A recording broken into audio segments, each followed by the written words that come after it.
Hi hello നമസ്കാരം. കൽഹാനയുടെ പുതിയൊരു വ്ളോഗിലേക്ക് സ്വാഗതം. ഇന്ന് നമ്മളുള്ളത് ഒരു റാപ്സീഡ് ഫീൽഡിലാണ്. ഇംഗ്ലണ്ടിലാണിത്. ഇംഗ്ലണ്ടിലെ ചെംസ്ഫോർഡ് എന്ന് പറയുന്ന സ്ഥലത്താണിത്. അപ്പൊ നമുക്ക് ഇവിടുത്തെ കാഴ്ചകളിലേക്ക് പോവാം.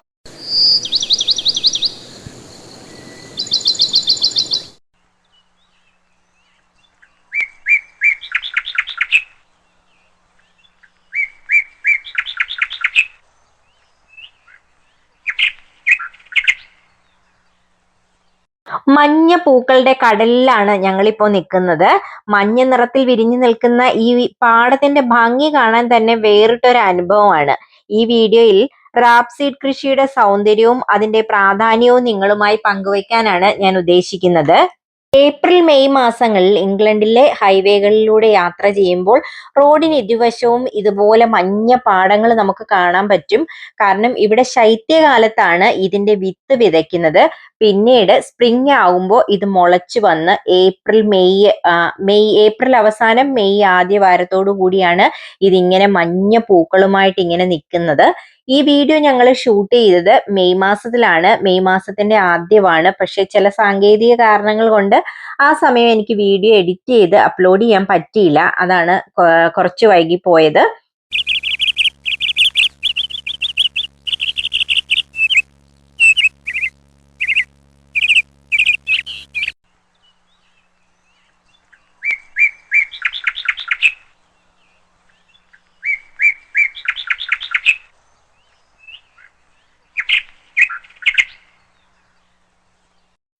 റാപ്സീഡ് ഒരു എണ്ണ വിളയാണ്. ഇതിന്റെ വിത്തിൽ നിന്ന് എണ്ണ എടുക്കാനാണ് പ്രധാനമായും ഇത് കൃഷി ചെയ്യുന്നത്. ഇത് കടുക് വർഗത്തിൽപ്പെട്ട ഒരു സസ്യമാണ്. എണ്ണ ഉൽപാദനത്തില് റാപ്സീഡ് വിത്തിൽ നിന്നും പാചകത്തിനും ഭക്ഷ്യ വ്യവസായത്തിനും ഉപയോഗിക്കുന്ന എണ്ണയാണ് ലഭിക്കുന്നത്. ഇതിന്റെ പോഷക ഗുണങ്ങൾ എന്ന് പറഞ്ഞു കഴിഞ്ഞാല് റാപ്സീഡ് ഓയിൽ സാധാരണയായി അസംതൃപ്ത കൊഴുപ്പുകൾ കൂടുതലുള്ള എണ്ണയായി പരിഗണിക്കപ്പെടുന്നു. അതായത് അൺസാച്ചുറേറ്റഡ് ഫാറ്റ് കൂടുതലുള്ള എണ്ണ.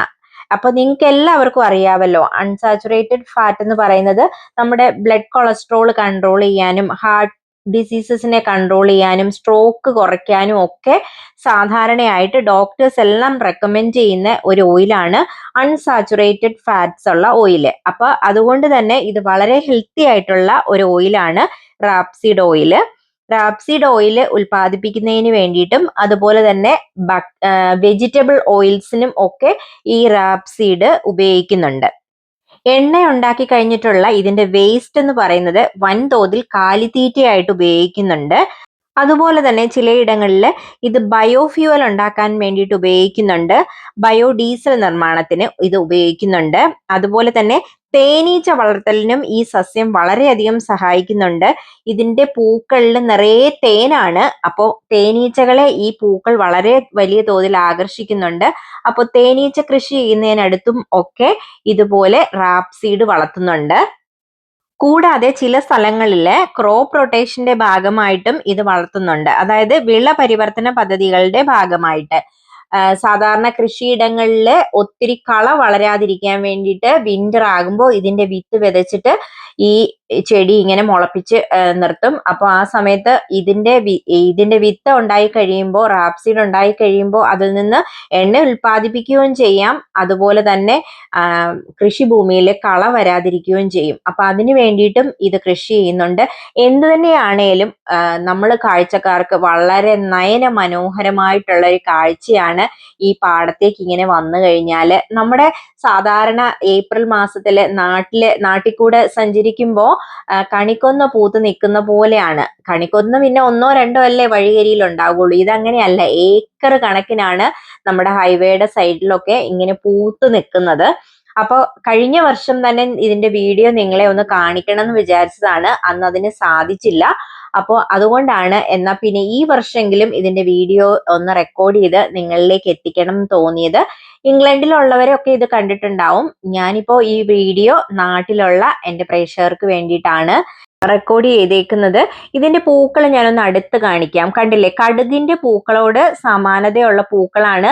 അതുപോലെ തന്നെ ഇതിന്റെ വിത്താണെങ്കിലും അരിയാണേലും കടുകും നിൽക്കുന്ന പോലെ, കടുകിന്റെ കായ് നിൽക്കുന്ന പോലെ തന്നെയാണ് ഇതിലും കായ് പിടിച്ചു നിൽക്കുന്നത്. ഇതിന് ഉള്ളില് കടുകുമണി പോലത്തെ സീഡാണുള്ളത്. അപ്പൊ അടുത്ത് കാണാൻ പറ്റില്ലേ നിങ്ങൾക്ക്? കടുക് കണ്ടിട്ടുള്ളവര് ഇവിടെ ഒന്ന് കമന്റ് ചെയ്യണേ, അല്ലെങ്കിൽ റാപ്സീഡ് കണ്ടിട്ടുള്ളവര് ഒന്ന് കമന്റ് ചെയ്യണം.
റാപ്സീഡ് ഫീൽഡ് എല്ലാം എക്സ്പ്ലോർ ചെയ്ത് കഴിഞ്ഞപ്പോഴേക്കും ഞങ്ങൾക്ക് വിശപ്പിന്റെ വിളി വന്നിട്ടുണ്ടായിരുന്നു. അവിടുന്ന് ഞങ്ങൾ നേരെ പോയത് ശരവണ ഭവനിലേക്കാണ്. ആദ്യം വന്നേക്കുന്നത് ഞങ്ങളെക്കായും വലിപ്പമുള്ള ഒരു ചന ഭട്ടൂരയാണ്. ഞാനും ചേച്ചിയും ഓർഡർ ചെയ്തത് താലിമയിലായിരുന്നേ. അപ്പൊ ഞങ്ങളുടെ താലിയും എത്തിയിട്ടുണ്ട്. വലിയൊരു പപ്പടം ഒക്കെ ആയിട്ടാണ് ഞങ്ങൾ താലി വന്നേക്കുന്നത്. കണ്ടിട്ട് എല്ലാം നല്ല ഡെലീഷ്യസ് കറികളാണ്. ഞങ്ങൾ നേരത്തെയും ശരവണഭവനിലെ താലിമയിൽ കഴിച്ചിട്ടുള്ളതാണ്. വളരെ ടേസ്റ്റിയാണ്, എല്ലാവർക്കും അറിയാമല്ലോ. ശരവണഭവനിലെ ഫുഡിനെ കുറിച്ച് നമ്മൾ പിന്നെ റിവ്യൂ ഒന്നും പറയേണ്ട ഒരാവശ്യമില്ല, എല്ലാവരും കഴിച്ചിട്ടുണ്ടായിരിക്കും. ഞങ്ങളുടെ ഫേവറേറ്റ് ഫുഡ് സ്പോട്ടാണിത്. അപ്പൊ ഇതുപോലെ നിങ്ങൾക്കും ഫേവറേറ്റ് ഫുഡ് സ്പോട്ടുകൾ ഉണ്ടാവുമല്ലോ, അപ്പൊ അതൊന്ന് കമന്റ് ചെയ്യണേ. പിന്നെ ഇവിടെ ഏത് സമയത്ത് വന്നാലും, ലഞ്ച് ടൈമിൽ വന്നാലും ഡിന്നർ ടൈമിൽ വന്നാലും എപ്പോൾ വന്നാലും ഇവിടുത്തെ കോഫി, ഇവിടുത്തെ ഫിൽറ്റർ കോഫി ഞങ്ങളുടെ ഫേവറേറ്റ് ആണ്. അപ്പൊ ഞങ്ങൾ അത് എപ്പോഴും ഓർഡർ ചെയ്യാറുണ്ട്. അപ്പോൾ ഞങ്ങൾ കഴിക്കാൻ തുടങ്ങാണ് കേട്ടോ. വിശപ്പ് അതിക്രമിച്ചിരിക്കുന്നു. അപ്പൊ പിന്നെ ഇനി ഒന്നും നോക്കാനില്ല, ക്യാമറ മുന്നിലുണ്ടോന്നൊന്നും നോക്കുന്നില്ല. ഞങ്ങള് ആക്രാന്തം പിടിച്ച് ഭക്ഷണം കഴിക്കാൻ തുടങ്ങുവാണ്. അപ്പോൾ നിങ്ങളെല്ലാം ഭക്ഷണം കഴിച്ച് കാണുമെന്ന് വിചാരിക്കണു. അപ്പോൾ ഇന്നത്തെ ഞങ്ങളുടെ വീഡിയോ നിങ്ങൾക്ക് ഇഷ്ടമായി എന്ന് വിചാരിക്കുന്നു. ഇഷ്ടമായിട്ടുണ്ടെങ്കിൽ ലൈക്ക് ചെയ്യാനും കമന്റ് ചെയ്യാനും ഫ്രണ്ട്സിനൊക്കെ ഞങ്ങളുടെ വീഡിയോ ഷെയർ ചെയ്ത് കൊടുക്കാനും മറന്നു പോകരുത്. അതുപോലെ നമ്മുടെ ചാനലിൽ ധാരാളം കുക്കിംഗ് വീഡിയോസും ട്രാവൽ വീഡിയോസും അപ്ലോഡ് ചെയ്തിട്ടുണ്ട്. അപ്പൊ എല്ലാവരും അതൊന്ന് കണ്ടു നോക്കണേ. അപ്പൊ ഇന്നത്തെ വീഡിയോ ഇവിടെ വൈൻഡപ്പ് ചെയ്യുവാണ്. Thank you, by.